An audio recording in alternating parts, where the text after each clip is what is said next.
The National Basketball Association. The hosts would refer to it as the best league in sports, bringing you the latest NBA news, updates, and opinions. It's time for Double Tech with Derrell H.B. Young and Christian Weaver.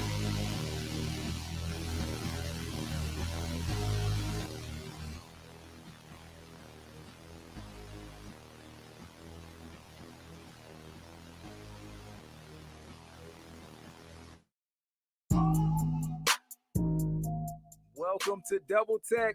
I am Derrell H.B. Young. I am Christian Weaver. And we thank you so much for tuning in to this edition of Double Tech. I would say special edition, but every episode is a special edition.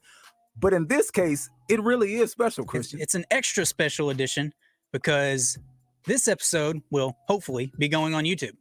That's the plan. That is the plan. We're doing some new things at Signal Media. And as Christian has said, we're the guinea pig. And we're going to try out this new video streaming stuff. Now, if you're listening on, Spotify or Buzz2, the show should run somewhat like normal. But to the other listeners, we are trying some new things. So just bear with us. It's going to be a good time. But as you all know, we're an NBA podcast, and that's what we do. So it's been how long has it been since we've done a show, Christian? Around 2 to 3 weeks, somewhere around there. It's been that long? We did one at the beginning of the year, and I think we haven't done one since. Jeez, it's been that long? Maybe it was the end of the year. I think it may have been the end of the year. Man, it's been too long. Yeah, it's been way too long, but we're here to fix that, and we're going to get some good NBA shows in right here on Double Tech. We can't thank you enough for tuning in, but I got to say, a lot of things has changed, and we'll get to the standings later on, but one thing that I did not see coming, Christian, are the Phoenix Suns being as bad as they are. What is going on in Phoenix? Yeah, Devin Booker's out. Well, that's pretty much the main reason that they suck, but at the beginning of the year, I think we both had them around 7 or 8, maybe around the play-in. I may have had them like at 5, just right inside of the actual playoffs. And at the beginning of the year, they kind of proved us wrong. They were atop the West there for a little bit, but now they're completely out of the playoffs if it started today. They're 21-24. They're 1-9 in their last 10. They've lost 3 straight. Their record without Devin Booker this year is 3-13. Good gracious. So that's, the primary reason that they're struggling so bad right now. And, nobody on the team is necessarily stepping up with Devin Booker out. And you have to step up. That's the thing about when your best player goes out. And I don't want to say this is one of those situations where they talked a lot of trash and now they're not backing it up. When they were winning, when they were on top of the world, they had something to say to everybody about everything. Yeah, what was that Lucas said last year? It's like when you're on top, it's easy to talk or something like that. Oh, yeah. And that's exactly the case. I mean, he pretty much said it. And now they're struggling. And I think about all the trash they were talking, playing against Golden State and all that good stuff. And now all the players that had the most to say, you aren't showing up. When your best player goes out, you have to step up. And kind of, just to keep your head above water. Nobody's expecting you to be the best team in the league, but just kind of stay right there in the middle of the pack. But boy, they're down there with the Lakers, and there's no way they should be down there with us. There's no way. They shouldn't be. DeAndre Ayton's the main guy that really hasn't stepped up in Devin Booker's absence. He's got 16 points, 10 rebounds, 48% from the field in his last 8 games that he's played. I mean, those are fine numbers. Yeah. But if Devin Booker's out and you should be a bigger part of the offense, you're making $160 million. Maybe you should average around 20 something. Yeah, probably. Chris Paul actually hasn't been playing that bad. He's just not the Chris Paul of old. He is old Chris Paul. Yeah, pretty much. In his last 5, he's averaging 16 points, 6 assists on 50% from the field, 52% from the 3-point line. It's just not enough. And I saw a stat of Mikal Bridges, who I like. He's a good player. Before Devin Booker's injury, he averaged like 15 points on 12 shots a game or something like that. Yeah. After Devin Booker's injury, he averages 15 points on 11 shots. It's like, he's like, you know what? You're going to get 15 no matter what. Dude, you're getting 15. Come on now. Come on. So, but see, and it's funny because what was he doing with Klay Thompson whenever he was wasn't he like throwing the 3 up in his face or something like that? I think so. See, I like him though. He's good. But see, you gotta calm down, man. I feel like all these guys they get on a nice little run. And I understand being excited and, being hyped up for the game. That's what we all do. But there's a certain line that you got to kind of stay away from. I feel like you kind of overstep it when you kind of get too excited with your trash talk. But yeah, Phoenix, I don't know, man. You think how long does Devin Booker have till he gets back? Have they I am said? not sure of, but there is some worse news for him because Chris Paul is out tonight when they play the Brooklyn Nets. Oh no, are you serious? Mhm. Well, Brooklyn So needs that one should right there. be another L. Yeah, it should be. It really should be. But hey, Phoenix, whenever Devin Booker does get back, we expect them to, kind of kick it up a notch. This Play a was little bit better. 22 days ago. Booker is out at least 4 weeks, so he's got at least 6 more days. Oh gosh. Oh gosh. Well, anytime soon would be good for him because you got a couple of teams. Speaking of teams on the other side, Memphis and Sacramento are actually playing fantastically right now. I guess I guess I should ask you because I feel like you're going to say the same thing I'm going to say. What's the bigger surprise as far as which team is just beasting? The Kings. Obviously. I mean, this is a team that hasn't made the playoffs since 2006? Something like that. And they've had talent throughout the years. They just never put it together, I guess. I think a lot of it's been coaching, to be honest. And I've never been a big Mike Brown fan, but he seems to be doing a good job with the Kings. All I know is whenever they had Luke Walton, you were super excited. That was like your favorite coach, favorite team. He kept a job somehow. You were excited to see what they were going to do. But hey, De'Aaron Fox, Sabonis playing fantastically right now. We always talked about Sacramento as being one of those teams where they shouldn't be as bad as they are, just off, like you said, talent. There's no way they should be as bad. But right now, hey, they're playing how they should play. And dude, what are they, third in the West right now? Yes, and 7-3 in their last 10. They've won 5 straight. Their record's 25-18. Of course, De'Aaron Fox and Domantas Sabonis should both be NBA All-Stars. We'll have the voting here a little bit later. Oh yeah, I don't think they're high. They're not as high as they should be because Sabonis is honestly probably the second best offensive center in the league. Oh yeah. Well, I mean, overall, yeah. Obviously, Joel Embiid's going to score more than him and stuff like that. Like if you had to pick one of them, Joel's way better than Domantas Sabonis. Yeah, but he is, but in terms of passing, Sabonis is the second best center in the league. Okay. Of course, to Nikola Jokic, who is one of the greatest passers of all time. Of all time, as you put it. But Sabonis is averaging 13 rebounds. He leads them in assists at 7. How awesome is that? Yeah, your center is leading you in assists. He averages, let's see, what's the points? He averages 19 points, 13 rebounds, 7 assists. Well, those are good numbers right there. On pretty good efficiency, he is shooting 61% from the field and 38% from 3. So great efficiency. Jeez. And not to mention, you got the guys for Sacramento. Also, you got Monk stepping up. Harrison Barnes is playing well. Mm-hmm. I really, really miss Monk. I do. Yeah. It would be nice for you guys if he was still a Laker.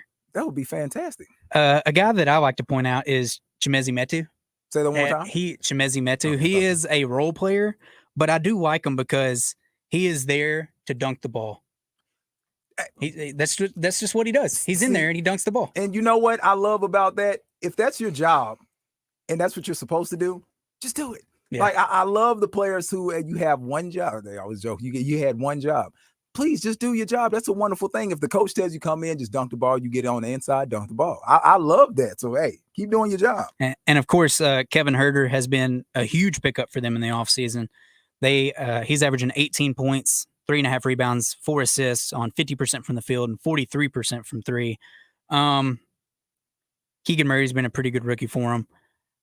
De'Aaron Fox should be way higher on the All-Star voting. He's pretty low. Yeah. I got the numbers here somewhere, but it's like the Kings are still being disrespected, even though they're actually pretty good now. Well, you kind of know that's going to happen. That's just the nature of the beast.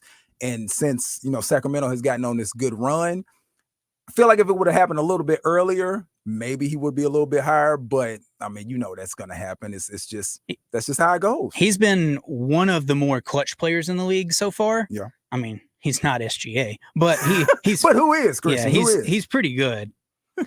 The other team that we mentioned, the Grizzlies, they've tied a team record 11 wins in a row, in case you haven't been paying attention. Yeah, and the thing about the Grizzlies, man, I always take shots at them because they are that young, cocky team, but boy, they're good, man. They really are good. They got a good team. They can back it up. You just look at them, and it's spread so evenly between, John Morant, Desmond Bane, Jaren Jackson Jr. Like everybody's playing their role. Steven Adams, they're fun to watch. We always talk about teams who are fun to watch. They are. Memphis is fun to watch, and they're winning. So right now, it's kind of hard to bet against them. Yeah. We might as well go through the Western Conference standings while we're at it, because all the teams that we've talked about so far are Western Conference teams. The Nuggets are atop the West at 32-13. They were winners of 8 straight, 9-1 in their last 10. The Grizzlies are in second at 31-13, but I do want to go back to the Nuggets for a second. Oh, you got it. Nikola Jokic is Denver's all-time leader in assists now. And when I saw that and when we had talked about it, it seems so crazy that he's, Jokic has been in the league now for a handful of years, but you think about some other players that have played for Denver, and it's hard to think that he's got numbers that high already. It seems like he hasn't been in the league that long to, be the all-time anything just yet. Yeah, let's see when he entered the league. 2015, 2016 was his first season. So he's been in the league 1, 2, 3. But still. This is his 8th season. Yeah, oh goodness. That actually is longer than I thought it was. Yeah. But still. It doesn't seem like it's that long, but he wasn't Jokic until, probably 3 or 4 seasons into his career. He was good, but he wasn't like the guy. He was like putting up Sabonis numbers there for a little bit. He wasn't putting up those MVP numbers just yet. Just yet. He could possibly be a 3-time MVP, which is crazy. It's a possibility, man. It's a possibility. I've said it before, he is the best offensive center the league has ever seen. That's so tough, Christian. He's unstoppable. He is, and it's not just him scoring. He can get the ball to anybody else. I think that's what makes him such a threat, because he has such an unorthodox style. I had my Laker hat on when I went into the store the other day, and some dude was hyped. So, oh, Denver Nuggets, he was hyped up. But he said the same thing, even as a fan of Denver Nuggets. He said, "Oh, it's not pretty. He doesn't look good playing the game, but it's effective." And we all say that because his passes are pretty though.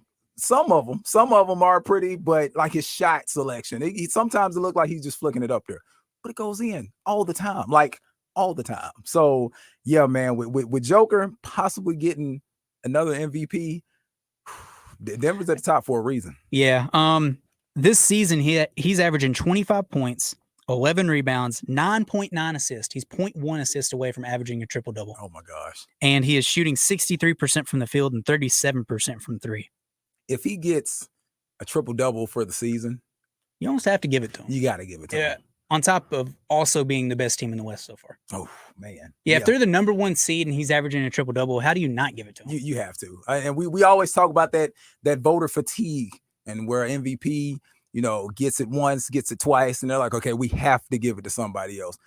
If he averages a triple-double and they're the best in the West, I don't care about the fatigue. I dog on him. I almost felt like, I kind of wanted Joel to win that one year, but I understood why Joker got it. You couldn't deny him that one. But in this case, you can't deny him this one either. But still, we still got like half the season left, so who knows what can happen in the next 38 games. Yeah, Jamal Murray is a guy who has looked really good as of late, averaging 21 points, 4 rebounds, 4 assists on 48% from the field and 46% from 3 in his last 10, so he's coming back on.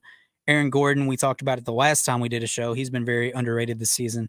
And, of course, you got Michael Porter Jr., who has been pretty good as well. And we talked about the Grizzlies. They got a bunch of guys. We say it every time. Ja Morant and Desmond Bane are their 2 best players. They are. But they're pretty deep. And then you got the Kings, who we talked about, of course, at 3 at 25-18. The Grizzlies have a 5.5 game lead in the 2nd seed. They're just half a game back at the Nuggets. Boy, they're sitting comfortable now. Then at the 4 seed, you got the Pelicans, who are 26-19. They are losers of 2 straight and 3-7 in their last 10, but they have been without Zion for a little bit now. What's the timetable on him? Or, well, take that back. What was his injury? Let me say that again. That I do not know, and I'll have to look up in a second. Because, I know he's been out for a little bit, and that says a lot about how well the Pelicans were playing. If they're 3 for 7 in their last 10, and they're still in the 4th seed, man, it must be nice. 16 days ago, Williamson hamstring will be reevaluated in 3 weeks. So we're coming up on 3 weeks here in about 5 days. Okay. So maybe he'll be back soon. Talking about them losing recently.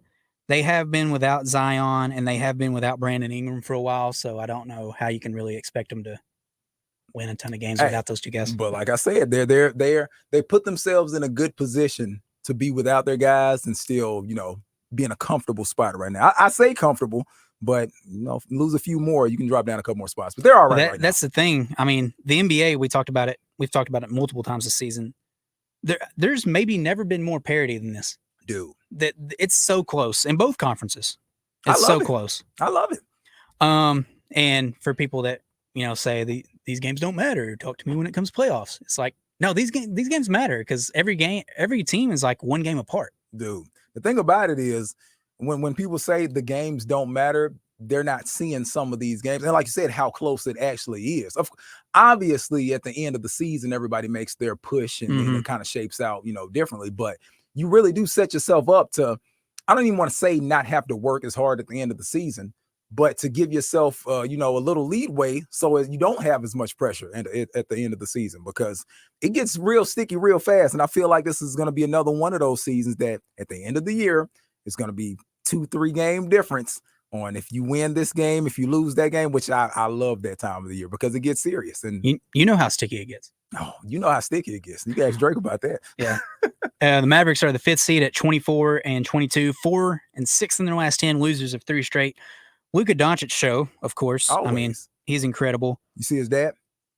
See what? You see his dad, Luka's dad? I didn't. You didn't? No, yeah, I didn't see that. He was at I guess the last game they played because everybody said he looked like Mr. Incredible. When you get a chance, go look at it. His dad is like 6'7". Really? Yeah, he's like a former basketball player. Can't remember how long ago it was he played, but he played in Slovenia or something. Yeah, but he's like 6'7", and yes, side profile, it's freaking Mr. Incredible, dude. Like it's fantastic. So yeah, shout out to Luka's dad. I've seen his mom before. Oh yeah, of course you have. Anyway, last 10 points per game, 34 points per game, 9 rebounds, 9 assists, 46% from the field, 31% from 3. And then you got, him and a bunch of Uber Eats guys playing. Christian Wood's actually been pretty good though. 18 points or 22 points per game in his last 10, 10 rebounds, 2 blocks, 53% from the field and 36% from 3. But other than that, I mean, we've said it multiple times. It's not great. I do like their rookie, Jaden Hardy, who I was high on coming out of the draft out of the G League Ignite. You were high. I think he was he was like pick 37, and he's starting to come on here recently. In his last 10, he's averaging 10 points per game, 1 rebound, 1 assist, 47% from the field, and 33% from 3. Pretty good numbers for a rookie. Yeah. And he was a guy who was projected to be like a top 3 pick in the draft, but he went to the G League Ignite and he was playing against grown men and didn't play that great. It happens. Fell down a little bit. Yeah. Also, Scoot Henderson, who's going to be the 2nd overall pick in this draft, was better than him at like age 16. So yeah, that's not a good look for your stock right there. And then you got the Warriors in the 6th seed at 22-22. They've survived. That was the best way to put it. I was waiting to see exactly what you said, but that's exactly what I was going to say. They survived. This actually has on my ESPN app. Hey, I can show the camera. There's probably a glare, so you couldn't see it, but it has the Utah Jazz in the 6th seed. Really? Yeah. I guess because they have more wins. Yeah, they have more wins. Yeah. That's probably why. So losses. Okay. So one of them is the 6th seed. I don't know who's correct. NBA.com says the Warriors are the 6th seed. ESPN says the Jazz are the 6th seed. I'm going to talk about the Warriors first. Okay, that'll work. Going off the NBA.com. Warriors have survived. Steph Curry is, of course, amazing. Jordan Poole has been good at times, I would say. Back up. Yeah, he has. In his last 10, he's averaging 26 points per game, which is great. 4 rebounds, 5 assists, 45% from the field, and 32% from 3. I saw his numbers compared like off the bench or starting. And starting, I think he averages like 25 points per game. And if he's off the bench, he averages like 11. Really? Yeah. Yeah. I mean, you can let him start. Even though it's around, similar minutes, he just plays better when he starts. He feels more comfortable out there. It's like he can get his off a little bit easier. So that's understandable. And perhaps I wrote off Klay Thompson way too soon. I told you. Where's my pen? Yeah. Drop my pen. Yes, I dropped my pen because I told you he was not done. Yeah, I thought he was washed. We had many shows where you led with, is Klay Thompson washed? I'm like, no, not yet. Get this man some time. Yeah. Klay Thompson is not that old. And he's Injuries are he's not. 32. But that ain't old. That's He's not fine. incredibly old, especially for a shooter. That's The what I'm shooting lasts saying. forever. But in his last 10, he's played 7. 31 points per game, 4 rebounds, 3 assists, 49% from the field, and 46% from 3. So yes, let's go, great. Klay. He's been great. Let's go, Klay. Not gonna lie. Come on now. Give that man his flowers, as the people say. How many points per game do you think Andrew Wiggins has been averaging in his last 10? In his last 10, Andrew Wiggins has averaged 15. 12. It's not great. It's not great. It's not great, but did I see he had more like all-star votes than like a handful of players that Yes. definitely have more than him? Ridiculous. It is pretty crazy. Those Warriors fans, man. Oh, they're insane. There's something different. Don't get it twisted. They're on another level. But hey, you got to ride for your people. But no, Andrew Wiggins definitely needs to step his game back up because he was playing so well last season. All right. So then we move on to the Jazz, who are 24-24. They are 5-5 in the last 10 and winners of 2 straight. It's the Lauri Markkanen show. Yeah, boy. Yeah. Every time I turn around, somebody's getting dunked on. It seemed like earlier in the season, he was playing so well, and I'm like, okay, Lauri's going to fall off at some point. Eventually. But I don't think he is. I think he's just actually pretty good now. I think he's in a position right now has the focal point ever been him? No. You know what I mean? Because he's been in other situations where was it Chicago? Yeah. That it was he had stretches in Chicago where he would play well. Like I think he had games where he had like 20 points, 15 rebounds, like over the course of like 2 weeks. Mm-hmm. But then he'd fall off. Yeah. And he played well with the Cavs overall. But yeah, it's like he's the number 1 option. He's amazing now. He's loving it. But I mean, realistically, he's not a number 1 option on a winning team or on a championship team. Yeah. But being the number 1 option for the Jazz, who are maybe going to make the playoffs, it's pretty impressive. That's not a bad spot to be in. I feel sometimes, especially with players that you wouldn't consider a number 1 or a quote unquote superstar, you get them in the right position, they can thrive and they can, put themselves in a better position as far as being noticed, because a lot of people probably wasn't paying him any attention. I mean, we knew how good he could be, but now, every time you turn around, he's got a highlight on SportsCenter. He does. He's been dunking on people. Everybody. Points in his last 10, 30 points per game, 10 rebounds, and on 47% from the field and 39% from 3. And he really has been postering people. It's nice. It's like the Shaq meme. It's like, I'm sorry, I wasn't familiar with your game. Hey, and then he called me a casual. He called you casual, man. That's what happened. Your boy Jordan Clarkson has been great in his last 10. 23 points per game, 5 rebounds, 4 assists, 49% from 3, or 49% from the field and 35% from 3. I mean, when he's not trying to fight, folks, he always got his dukes up, ready to roll. He's gotten to a few fights. I'm not mad at him, no. Defend yourself. I have no problem with that. Another rookie I should point out, like I pointed out, Jaden Hardy, Walker Kessler. For Utah? Former Auburn big man, was drafted by the Minnesota Timberwolves and included in the package for Rudy Gobert. Rudy Gobert. And in his last 10, he's arguably playing better than Rudy Gobert. 10 points per game, 11 rebounds, 1 assist, 3 blocks on 65% from the field. The other night, he had a 20-point, 21 rebound, 4 assists, 2 block game. And then a few games before that, he had 13 points, 9 rebounds, 7 blocks. Okay. So he has been a top 5 rookie in the league, I'd say so far. Wow, dude. Hey, that was a fair trade right there, wouldn't you say? Yeah. It's like they traded Rudy. They traded Walker as part of the package for Rudy. It's like he could have just kept Walker and had a better budget, a budget version of Rudy. He's not as good as Rudy. He's just not. Yeah, and but of course you didn't know. No, you didn't. And honestly, I didn't think he'd be this good this early. And then you got the Clippers, another team that is falling apart. I love to see every second of it, but that's just me personally. Yeah, the Clippers are 23-24, the 8th seed, 2-8 in their last 10, and losers of 2 straight. The real problem is, Juan Paul George never play. So exactly what's going on? Are they hurt? Are they resting? I don't know. Because you can't really afford to rest. You can't. You're looking at not being in the playoffs. See that? This is the thing, man. It got to a point, or it's gotten to a point, where with Kawhi, you almost expect to not see him for majority of the season until it gets down to the nitty-gritty of the playoffs. But like you just said, you got to play some regular season games. I don't know the extent of anybody's injury, but it does feel like they're just MIA. Like if they are hurt, it stinks.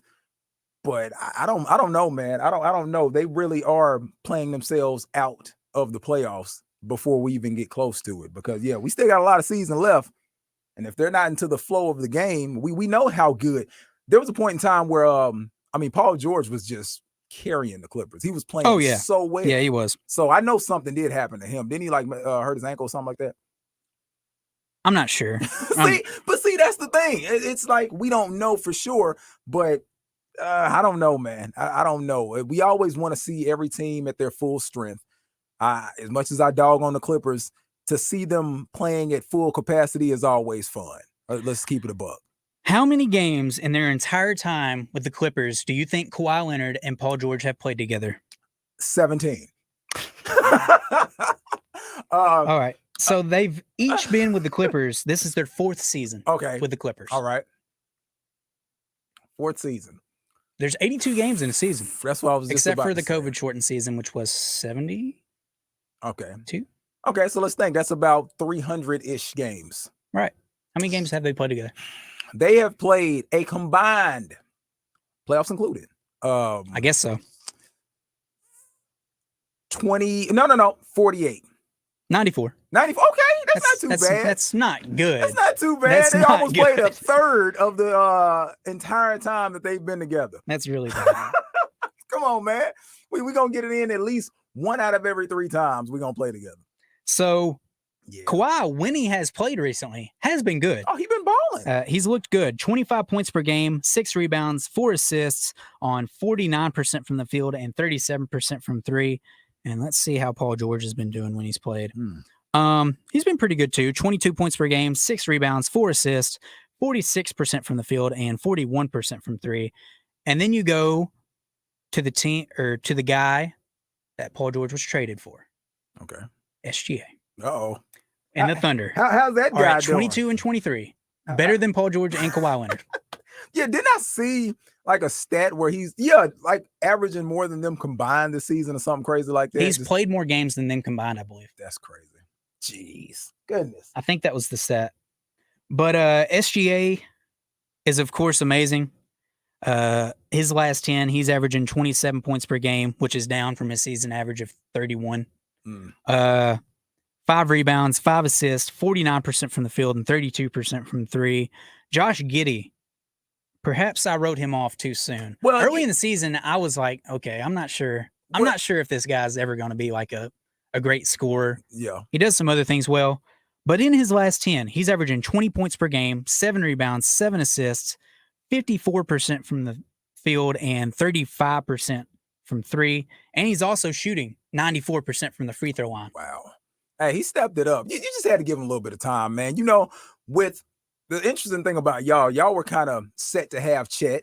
For the people that know, he got hurt. Yeah. We do not have a big man. Yes. Mike Muscala is our big man. So whenever, what you were supposed to have didn't work out, everybody kind of had to, refigure their vibe for the season. So I feel like Josh, you just had to give him a little time. That's it. Without Chet, our win prediction total was 17. Jeez. And right now, we have 22. You guys have 22. We are 22 and 23. Lou Dort has also been good as of late. 16 points per game, 5 rebounds, 43% from the field, and 43% from 3. Jalen Williams from Santa Clara has been got to clarify that one. Has been a top 3 rookie in the year in the league this year so far. Yeah, only behind Paulo and potentially Benedict Mathurin. His last 10, he's averaging 13 points, 5 rebounds, 4 assists, 50% from the field, and 31% from 3. He's been really good. And then we've also been missing quite a few players. Alexei Pokusevsky, Jeremiah Robinson-Earl have missed time here recently. Ousmane Dieng, who was actually picked before Jalen Williams of Santa Clara. Oh, gosh. He was the pick before him. I think 11th overall, has been out. Yeah. So we could possibly get him back and he could be a contributor. Okay. And then we got guys like Isaiah Joe, former Arkansas player, who has been great this year. 11 points per game, 49% from the field and 45% from 3 in his last 10. He can shoot. He can really shoot the ball. Oh yeah. Hey, he's been shooting really well for y'all. But yeah, it's a really fun team. And since the beginning of 2023, this calendar year, we have one of the best offenses in the league. Oh, that's awesome. I think it's third. We average, let's see, it was 124 yesterday. We scored 126 last night, so like 124 and a half. Okay.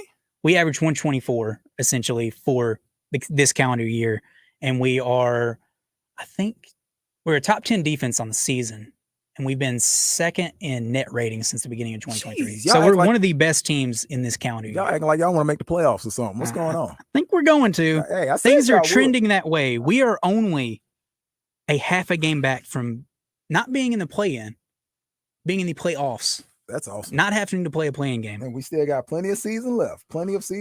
And the way the Clippers and Suns are trending, I'm not too afraid of them at the moment.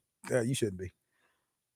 So next up, we got the Minnesota Timberwolves, who have been a massive disappointment on the season, but yeah, they're kind of figuring it out. Are they're they? Not really.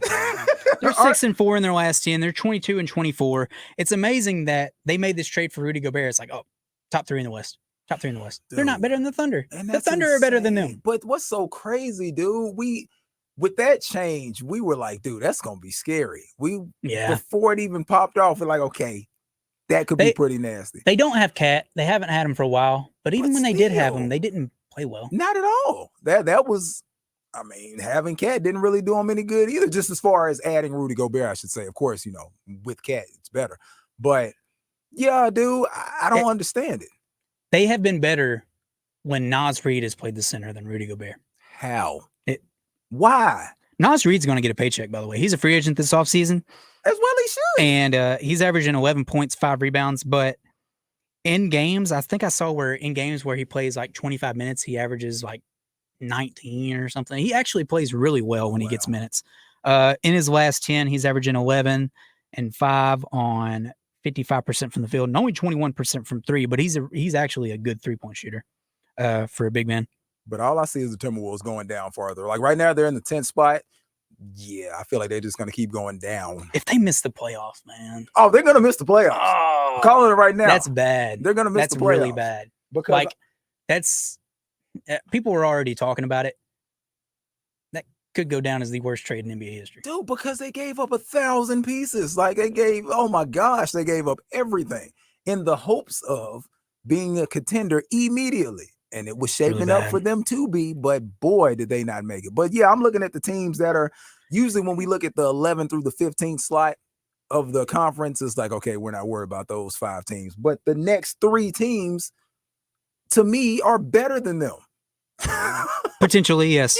Yes. I forgot what I was going to go with it. I'll just move on to the Portland Trailblazers. Yeah, Portland. So, yeah, they can definitely. I feel like Portland could jump over them. All they need is a couple good wins. Yeah, they're not playing particularly well as of late either, though. They're the 11th seed, 21-23, 3-7 in their last 10. Dame is incredible. I actually feel like Jeremy Grant's playing well. They got a lot of guys that are playing well. They're just losing games. Yeah. So you win a couple more of those games. They had a few heartbreakers that I've seen that they easily could have won the game. So yeah, no, Minnesota's not better than Portland. I don't think so. They're better than the Phoenix Suns right now, but when they get Devin Booker back, maybe not. We already talked about the Phoenix Suns, of course. They're in the 12th seed, 21-24, 1-9 in their last 10. And then you got the Los Angeles Lakers, who are respectable. Now, we went on a run where we won 6 in a row. I think it was 6. No, it was 7. 6 or 7. I can't remember. Maybe. How many Something like that. But yes, we are respectable. And losing AD, of course, was a big blow. Yeah, it sucks. It sucked, and he was playing so well. He was playing, with no regards for any injury, and then he had the freak accident where he tweaked his leg in the air, which freaking sucks. How do you even do that? How? I have no idea, but he did it. But LeBron still playing insanely on his quest to conquer Kareem's he's scoring do title. It here soon. Sometime soon in February, I think. Like 300 more points, something like that. 300 something. So he'll get it in like 10 games. Yeah, so he's playing well. A lot of the team has been playing well, other than Patrick Beverly. He's having a rough go of it. But yeah, we lost a couple of barn burners to a couple of teams. I still feel like the refs did us dirty, but respectable is a good way to put it. Respectable. What sucks is LeBron James had to put up 48 points for you to beat the Rockets. Dude, don't bring up the negative. All we're going to talk about is what a great game he had. He's amazing. The fact that we have never seen something like LeBron. It's like Michael Jordan was playing in the league when he was 38, but he was nowhere near as good as LeBron is right now. It's not even close. LeBron is doing some insane stuff, and it's so crazy because we'll get to it later on, but LeBron has been in the league so long. It's just so much has changed just in life. So and for him to be doing what he's doing at the age he's doing it is insane. It's like the picture, the classic picture of him at the All-Star game with like the Nokia taking a picture. Yes. And where we are now in terms of technology. Insane. Like that was me in college. Like I'm seeing that, like, look at this little kid. I'm like, wow. He's older than you. He's a year younger. But still, like Can you imagine you being like next year he's going to be out there averaging 25 points a game? That's insane. When he's 39. I know how I feel. Quick story. Okay, so I coach my youngest basketball team, assistant coach. Mm-hmm. And we had a game last Saturday. And on the other side, they were warming up. The ball got stuck in the rim. Okay, so I was excited. I was like, oh, it's my time to shine. I know I could jump up there and get it. I got it. I jumped up, slapped it out of the corner of the rim, got it pretty easily. My back hurt for the rest of the day, Christian. Like I was so sore. And I work out. It didn't matter. That stretch and that reaching motion, dude, it is insane. Oh my gosh. So I'm thinking about this dude running up and down the court for 48 minutes. Doing alley-oop windmill dunk. It's insane. So I took many a shots on LeBron in my day, but hats off to this dude because he's definitely about to break Kareem's record, and then the conversation sparks back up, man. I know he's already your GOAT, Christian. I know you've never hidden that, but he's making a case, dude. He really is making a case, and it's fun to watch. I gotta admit, it's fun to watch. Yeah, I mean, we've talked about it multiple times. It's like either, if you have Michael Jordan at your GOAT or you have LeBron at GOAT, either are justified. Yeah. It's just when somebody says it's not even close. Yeah, you can't say that. It's close. You can't say it's close no matter who you have. Now, one person that you can't have anymore, in my opinion, is Kareem. Like, the only thing that was really tying him to being the GOAT was being the all-time scoring leader, right? Scoring leader. Well, because he won one championship without Magic Johnson. Yeah, I don't know, man. I feel like, and we hate to compare eras, but you still got some people who say he had the most unblockable shot ever created. He kind of did. You know what I mean? But you know what? LeBron's got more points. And Kareem was playing when he was like 40 years old too. He was the captain, man. When Kareem was playing in his age 38 season, he was averaging 10 points a game. But see, LeBron's averaging 30. And that's the thing. You can't compare anybody's, late career to LeBron's because this is the most ridiculous thing we've seen. It really is insane, the type of numbers and just the type of things that this guy is doing. Like you said, that one alley-oop he caught at the tender age of 38 and did it. It's insane. Like what? It's insane. So he may be like legitimately the greatest athlete we've seen. It's hard to deny, man. Because you think about some of these players, younger players, you think about a Russell Westbrook, or even a Ja Morant, even some of the things they do. It's insane. But LeBron is old as crap. Yeah, he's still doing this stuff. Like he's still doing this stuff, and this dude is tickling 40. So it's insane, man. I always say the best person to ever play their sport is Wayne Gretzky. Like his records are untouchable. They're crazy. If he never scored a goal, he would be the NHL's all-time scoring leader. Because assists count towards points. Crazy. Yeah. That's crazy. So that's insane. But obviously he's not the same level of athlete that like LeBron James is. So yeah. Like LeBron James may be the greatest athlete of all time. It's gonna be hard to deny him that when it's all said and done. It really is. Because man, we got stuff. Yeah, we got a lot of stuff moving. left. We got the Spurs. I don't really have to talk about them. Nah. They're 14-31, 2-8 in their last 10. They stink. And then you got the Rockets, who are an embarrassment of the NBA, the worst team in the NBA. They are pretty bad. They're pretty terrible. They're awful. Their coaching's bad. They really don't have any kind of direction. It seems like all the hate that was spewed at OKC should really be being spewed at Houston, but is not. Well, I feel like people hated on y'all because they said y'all were doing stuff on purpose. Yeah. They were like, oh, they're tanking on purpose. They're doing this. Houston just sucks. Yeah, the reason that they hated on us is we just did it better than everybody else. Y'all did. Y'all without question, y'all did. But yeah, they didn't like. We only rebuild for 2 years. Yeah, that was it.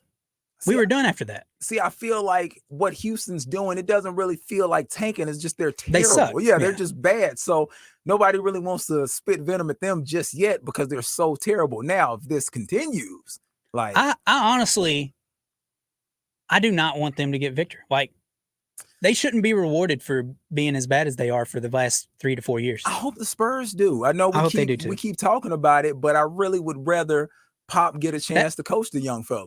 To me, the Rockets are almost the worst destination for Victor because I just don't want them to be rewarded.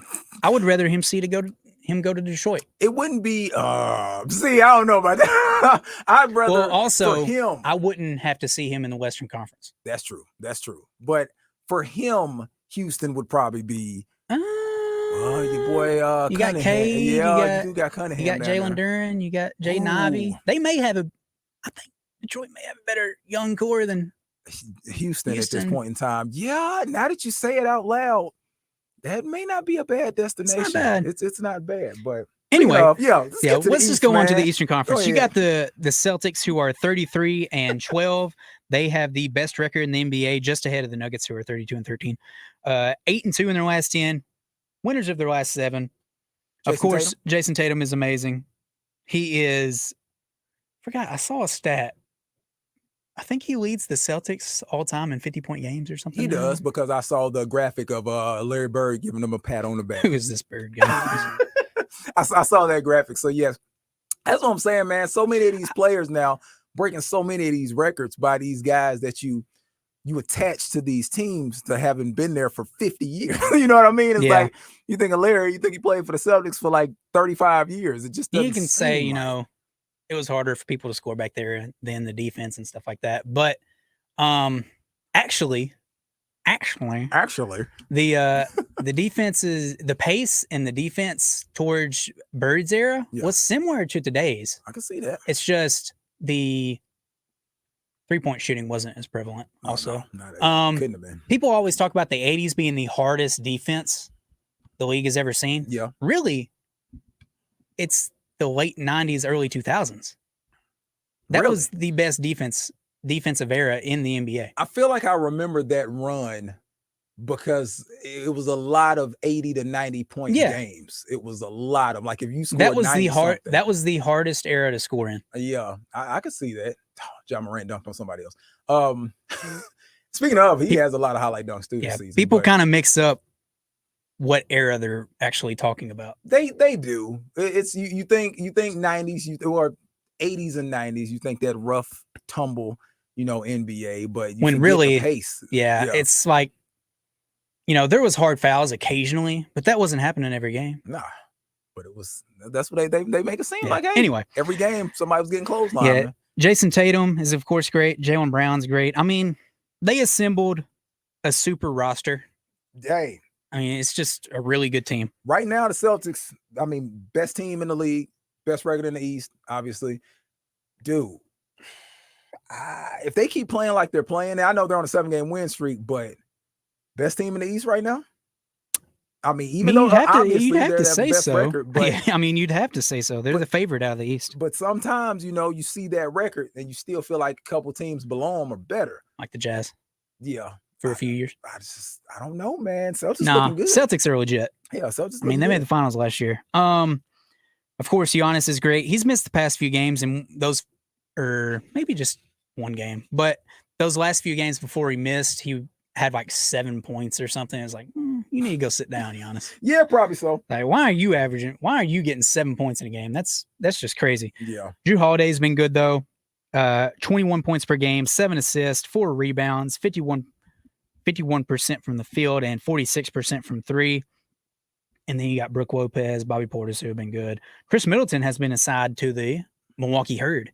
He's going to play some G League games to get ramped up for NBA action. Yeah, just get loose. That's always a plus, though. You don't want to come out there and pull something. So I like that. Philadelphia 76ers, the team I picked to finish atop the Eastern Conference before the season. They're not far out of there. I can't remember. I keep forgetting. Did I pick Brooklyn? Pick the Nets? I may have picked Brooklyn. I think I did. I think you did. Yeah. I also had the Nuggets atop the West, so that's looking good so far. Man, you had Nuggets 1 in the West? Yep. Jeez. I don't think I'm going to be right on the 76ers one, but I can possibly be right on the Nuggets one. James Harden has been really good as of late. 21 points per game, 11 assists, 7 rebounds, 46% from the field, and 40% from three. He's extremely underrated as a passer. James Harden? Yeah. I mean, we've talked about that many a time. People always talk about him like he's a ball hog and stuff like that. He was averaging like 10 assists a game in Houston. The entire offense ran through him. It did. And he had to have the ball a ton because who are you going to trust? PJ Tucker to create his own shot? Right there in that corner, man. He'll get you every time. But no, that's always been the case with James Harden. We talked about he does demand so much on the offensive side, but he gets people good looks all the time. All the time. Yeah. Tyrese Maxey's come back from injury and picked up kind of where he left off. 19 points per game, 2 rebounds, 3 assists, 45% from the field, and 35% from three. And then you got Tobias Harris, who's on a $35 million contract. And that's pretty much it. Hey, but now the Nets, though, that's the story, kind of. Sort of. It was like a week ago. Oh, yeah, if we would have did a show last week, oh, perfect. Yeah, they were on fire. Yeah, but they are the 4 seed at 27-16, 6-4 in their last 10, losers of 3 straight. But they have been without KD, which yeah. Now, we've seen time and time and again. Kyrie Irving is not a number 1 option. He's not in the situation where with Kevin Durant doing Kevin Durant things, he really can carry your team. Yeah, like that's just the nature of the beast. Kyrie can assist in the carry because he is so good. He's really good. But it's just it's right there. I don't know what it is. But if you don't have Kyrie, KD can probably do a lot of it by himself, but Kyrie needs KD. He does. He does. He needs that second guy. He does. The lights are too bright when he's the main guy, I guess. Man, don't say that about him. Don't say that. Kevin Durant got hurt about 10 days ago, and he's going to miss approximately a month. So, maybe around 3 weeks, he'll be back. Kyrie in his last, let's see. Let me pull it up. Kyrie in his last 10 is averaging 25 points per game, 5 rebounds, 5 assists, 47% from the field, and 39% from three. He's been really good. Nick Claxton is a guy that more people should be talking about. Yeah.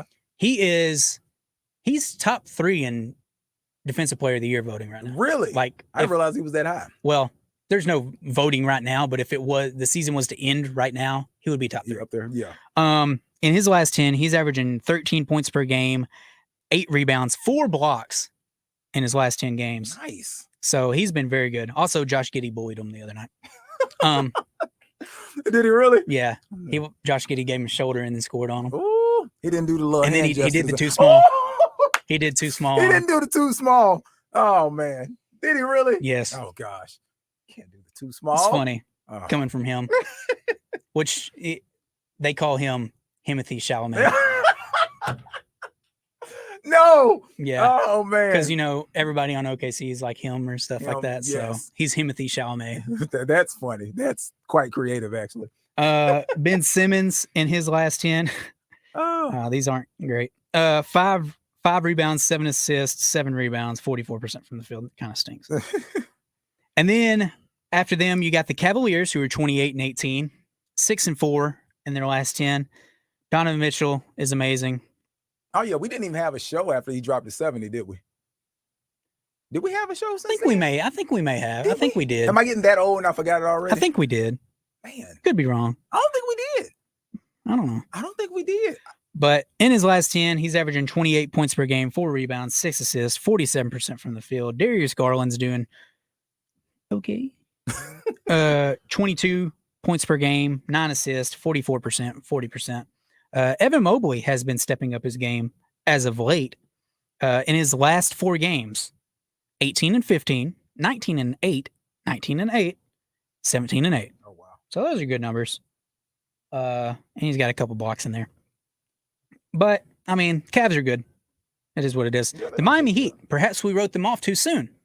Hey, well, they've had a nice little run their last 10. 7-3 will get you back up there, that's for sure. 25-21. It was also aided by beating the OKC Thunder when they got 40 free throws and made all 40 A league record. Still by a the little way. bit upset about that because we would be on a what's our win streak right now? I don't know what are y'all on right now. 4-game win streak right We now. would be on a 5-game win streak. Y'all be all right. Miami needed that little push, man.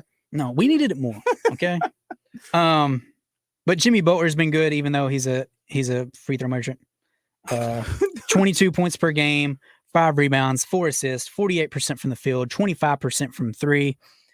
He's not a 3-point shooter. It's just not. Bam Adebayo, he's stepped up, I'd say. Yeah, he has to. On the season, he's averaging 22 points per game, 10 rebounds, which is, that 22 points is higher than anything he's averaged in his career. It's a career high. Yeah. Last year, he averaged 19, so he's up about 3 points. In his last 10, he is averaging 24 points per game, 11 rebounds, 2 assists, 1 block, 1 steal. Very good numbers. And then you got Tyler Hero and Max Strus, and they're a bunch of guys that play sometimes. Tyler Hero's a bucket, as they say. He is a bucket. Kyle Lowry has not been good this season. That's what I was about to say. I want to see what you had about him. In his last 10, he's averaging 7 points per game, 4 rebounds, 4 assists, 36% from the field, and 20% from 3. I did see something where he is one of the best defenders in the league at the point guard position, though. So that doesn't surprise me one bit. He's got that nice backside that helps him box people out. He definitely can put a body on him. Like he's thick in that way. Victor Oladipo has been playing good as of late. I know that's weird to say, but he's been playing good. Well, that's good. 15 points per game, 5 rebounds, 5 assists, 44% from the field, and 38% from 3. It's not prime Victor, but he's good. And then you got the Knicks, who are the 7th seed, 25 and 21, 7-3 in their last 10. They are a surprise, I would say. Well, they're right there in the middle where they should be. Not better than a lot of teams, but also better than a few. Julius Randle has beat the fraud allegations. Well, see, he's just so back and forth. That's the problem with Julius Randle, because he'll have a run where he's beast and unstoppable, and then you have another one where he's just making terrible decisions. Speaking of that, I think it was a week ago, like a week and a half maybe.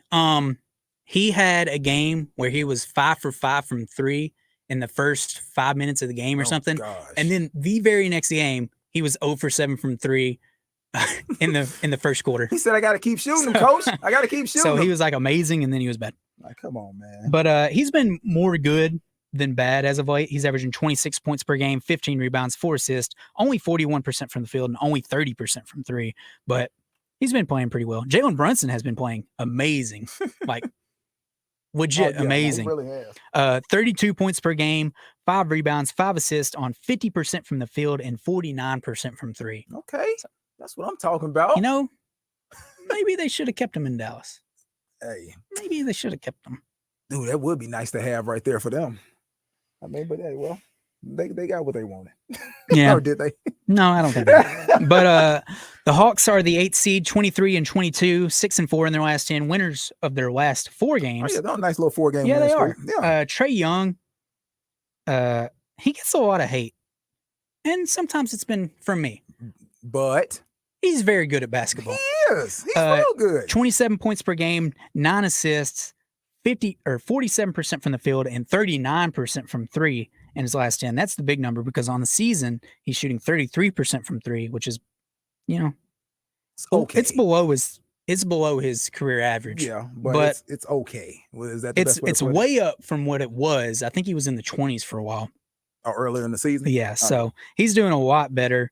And I saw I legitimately saw this on Twitter. Somebody was like, "Would you take Marcus Smart over Trae Young?" He's like, "What? What are you talking about?" Who said that? I don't know. Some random. Yeah, he's like, "What are you talking about?" Nah, get out of here. If Marcus Smart was the number 1 option on your team, you're the worst team in the league. Oh, you're terrible. Like, that's not what you need. Yeah, you're legitimately the worst team in the league. He's a great player to have on your team. Don't get it twisted. He's like a 4th option scoring wise. Exactly. Maybe a 5th. If you're not looking for scoring, yes. But come on now. How is that even a valid switch? Come on now. Get out of here. Indiana Pacers have been surprising so far this season. They are 23 and 23, 4 and 6. Losers of 5 in a row, though. Yeah, they're on a rough run right now. Tyrese Halliburton has been out the past few games, and he will be out for at least another week. So that's probably why they've been struggling recently. Yeah. Miles Turner's good. Buddy Hield's good. They both potentially look good in Laker gold, but you know, Hey, that's been the talk for whatever. the longest. No one even believes it anymore, man. It's like we're past that. We're working with what we got right now. Chicago Bulls are Done. Yeah, they're not good. They're in the playoffs right now, but what's the point? Yeah. 10th seed, 20-24, 5-5 in their last 10. It's like you look at them and then you look kind of at the Thunder. It's completely different. Oh, dude. It's like the Thunder are just, we're happy to be here. It's amazing. But the Bulls, future doesn't look too bright over there. Yeah, because the hopes were a lot higher than they are right now. Like with the position they're in, it's not good enough for a team 4 in the East. That DeMar DeRozan's what is he like 32, 33? He's aging. Yeah. Zach LaVine he's been okay this season, and then you got Vucevic who's aging.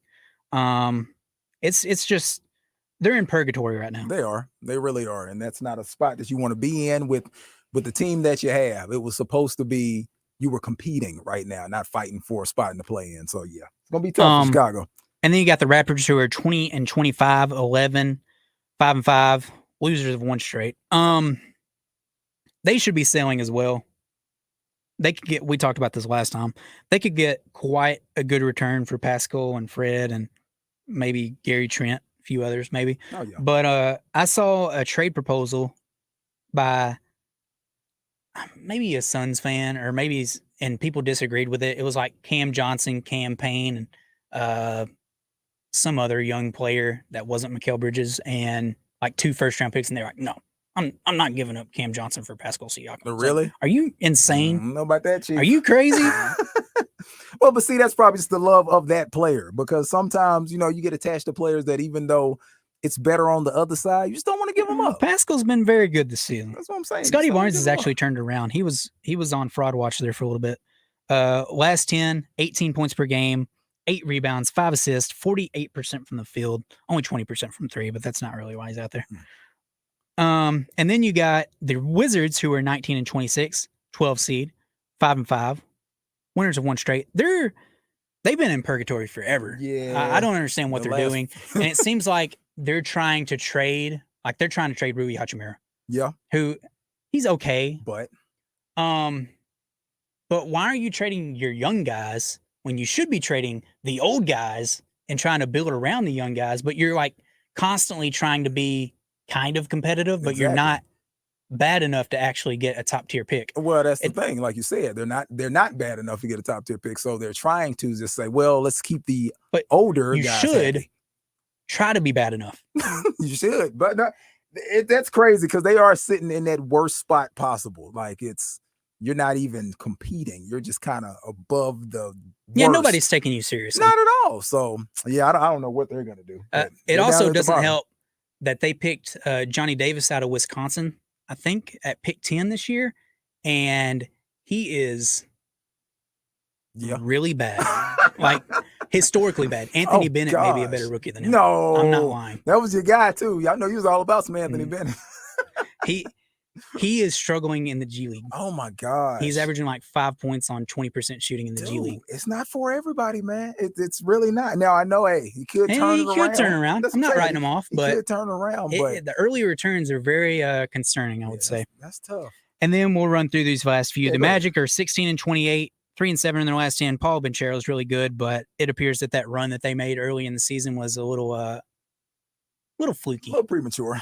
We got excited. They did too, but nah. Hornets are 12-34. LaMelo Ball got injured again. Oh, so they're 2-8 in their last 10. They're not good. They're going to be competing for a top 3 pick. And the Pistons are 12-35. Cade Cunningham's got ruled out of the season in like December, and that was essentially the end of the Pistons season, even though they weren't good before that either. So Pistons or Rockets, where you see your boy going?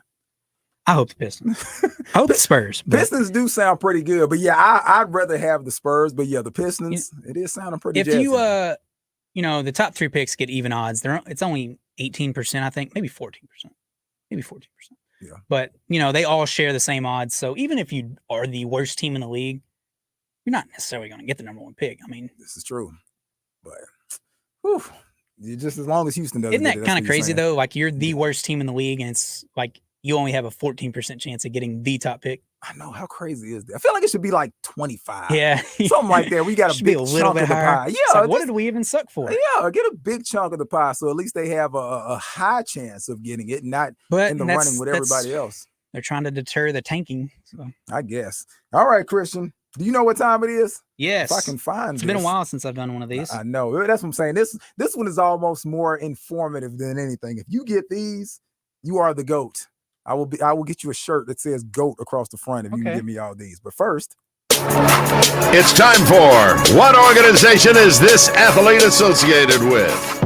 all right, we're working out all the sound for the new show in this studio, so it may be too loud, it may be too quiet. Who knows? Either way, something's happening right now. But let me bring it down all the way because I don't want to do this. We just can't tell. Yep. So, but all right, you saw it. It was a whole big deal, a big story. LeBron faced off against Jabari Smith Jr. You saw that? You heard about this? Right. And then he came up and said, "Hey, yo, LeBron, you played against my dad in your first game when you played Sacramento." I said, "Yeah, you owe this crap." That's essentially what he was saying. But did you know that LeBron has competed against 8 other father-son duos? Oh, yes. So I'm trying to see. I don't know what's the best way to do this. Well, he competed against Gary Trent Jr. and Gary Trent Sr. Okay, so that's that much. one. I'll scratch that one out. But yes, there are still 7. It's gonna be kind of tough because I don't really want to give you the team. Does it mean he competed against or he played with also? Does it mean either? Yeah, I think it's competed against. Because because he competed against one guy that he actually did end up playing with, and he actually. But that's one clue I can give. Gerald Henderson Sr. happened to still be in the league. No, he did not. But I'm trying to see. I don't really want to give you any clues on this one because clues are too easy. But I guess I can kind of give you a little clue on this one. This one kind of helps. It's a lot of juniors, that's for sure. I was gonna say Sharif, but he never played against him, and I also don't know if he actually ever played with him. But he was on the Lakers for a short time. Let me see. I'm trying to see. Okay, this is a good way to put it. Okay, yeah. So this guy, he actually did compete against, but he also won a championship with this guy in Miami, and then he played against his son later down the line, like Gary Payton. So Gary Payton and Gary Payton the second, not Gary Payton Jr. because we've discussed that. Yes. So confusing. I can't give you a clue for all of these because there's so many. I mean, it's pretty hard. It is. It's pretty crazy. Oh, Adrian Griffin. Yes. Adrian Junior Griffin and senior. Yep. So you got that one. We just talked about this guy who's playing fantastic right now in New York. Oh, Rick Brunson. Rick and Brunson Jalen Brunson. and Jalen Brunson. Yep, you got that. Now the next 3 guys. 1, 2, 3. Yes, they are all 2 of them are juniors, and one of them is a third. So they share What about the name. Glenn Rice? Yes, Glenn Rice and Glenn Rice Jr. Okay, Christian. Okay, the longer I give you, the better. Yeah, chance Glenn you Rice Jr. He flamed out in the NBA pretty got. quick. Yeah, he really did. So we got 2 left. I don't want to give you this guy's nickname because that's too easy. But he is a junior, and his son was a third.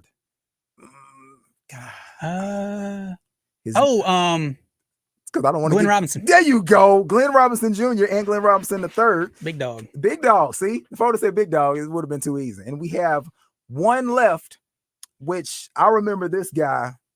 He was very physical player. It was one play that I remember so well that a guy was coming down the court and he punched him in the back of the head, just randomly as he was going up for the dunk. I remember. I know what. But yes, and Junior is currently in the league, actually. Oh, who was that?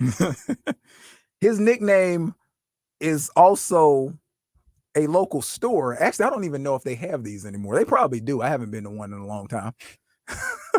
Is it Hastings? Nope, not Hastings. But his nickname, you want me to tell you? Yeah. Kenyon Martin. Oh, yes. Yeah, Kenyon Martin Jr. Kenyon Martin Jr. But yeah, it was one time.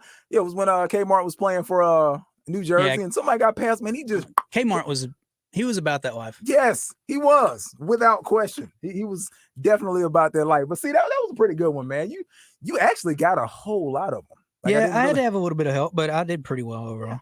did real good. All right, let me see. Where we at? All right, let me get this right. I don't know how it sounds, people.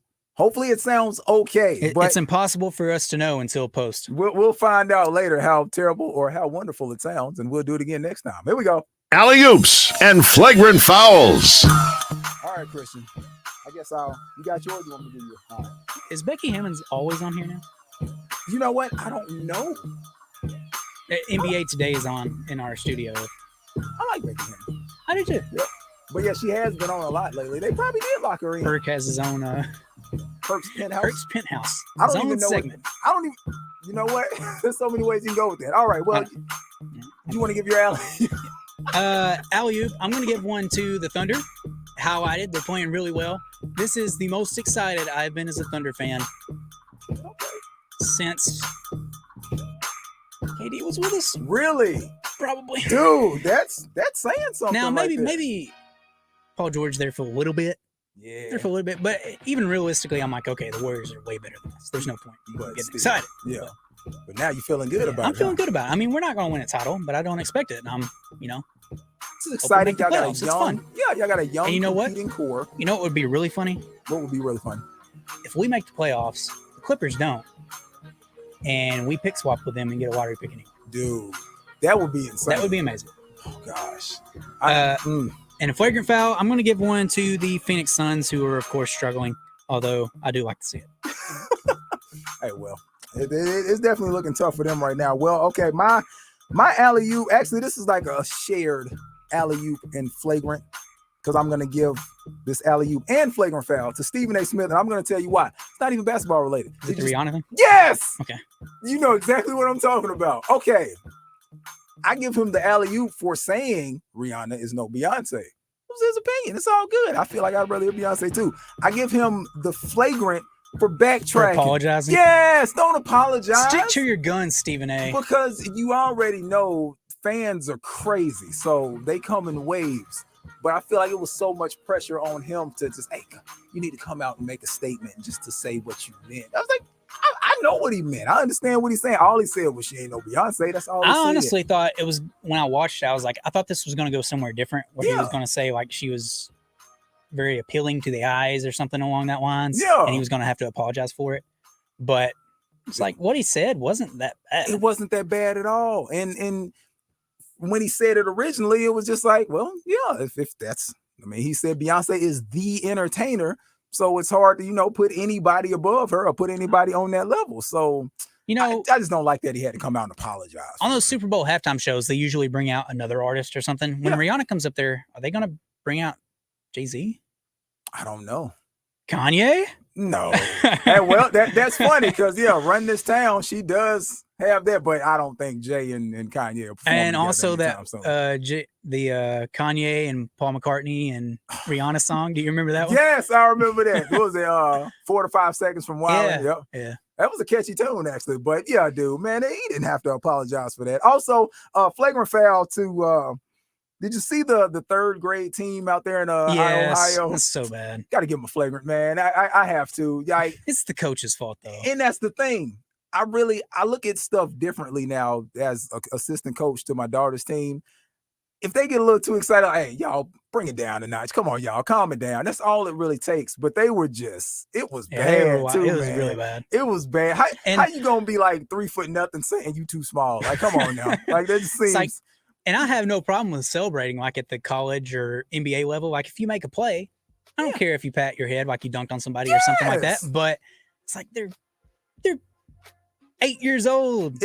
And like they're doing, flexing on people, just doing the little drop down after they do anything. It's like it's just stupid. Come on now. So yes, I got to give them the flagrant. Specifically the coaches, I got to give them the flagrant. And it's been like you've heard it on both sides, but I'm definitely going with the...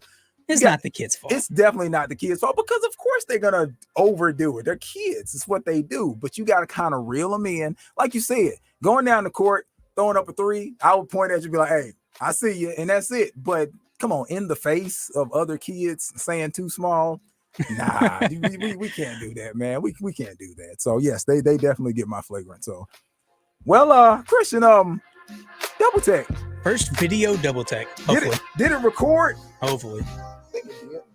We'll find out. Ain't gonna be a show this week here shortly, but I'm pretty sure it did. We'll find out. But that was fun. Next week, I don't know how crazy the standings will be because we have so many teams that are like half a game apart. We'll also be getting closer and closer to the trade deadline. Maybe finally we'll get a trade. Oh, man. Because the trade deadline is on February 9th, and there have been 0 trades this season. Maybe one, but it was like for cash considerations or something. Those don't count. So, yeah, we'll talk about the trade deadline. We'll also give the final numbers for the All-Stars because that will be pretty close. We may not have the final numbers yet. We'll probably be right along the line. Yeah, we didn't talk about those this show, but we can just... Yeah, we'll hit on it. And we'll, for the most part, we'll know who's going to get the starting positions. We won't know everybody, but we'll know who's getting starting positions. So for HB, Christian Weaver, thank y'all so much for tuning in. Y'all have a great one.